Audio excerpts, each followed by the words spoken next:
RC Muñoz binasag ng netizens matapos ipakilala ang anak, sa SOCMED. Tara at pag-usapan natin yan. Isa kami sa napaniwala ni RC Muñoz na ang ipinost niyang bata sa kanyang Instagram account na nagngangalang Estrella ay anak niya.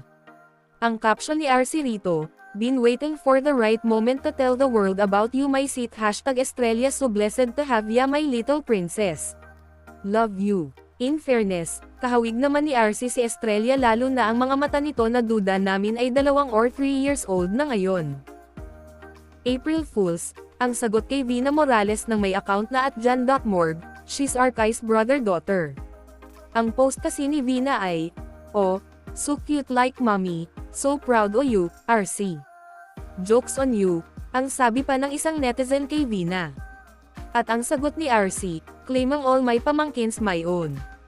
Nonetheless I'm a #tita mama." Say naman ni Rian Ramos, "Grabe naman ang cuteness ng baby girl na to. Blessed genes talaga." Sagot ni RC sa actress, red heart emojis, papik daw tita Chigs. Nagkomento rin ang sports reporter na si Ira Pablo, "If this is an April Fool's joke, it's not funny." May nagpayo naman kay RC ng 2025 na pero ginagamit pa din ang motherhood as April Fool's joke.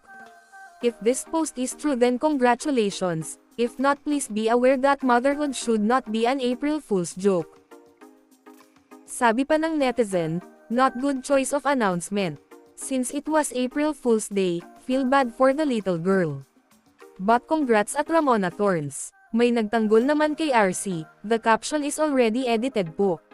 The original caption states that she's blessed to have her daughter and even used the #mommy. There's no harm in saying to her that motherhood jokes should be stopped and not used for April Fools." Say naman ng follower ni RC, "Be careful of what you joke, baka mabuntis ka this year.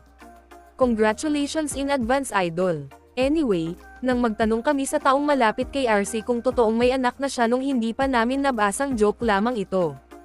Ang sabi, "Baka anak ni, kilalang personalidad, di ba naging sila dati?"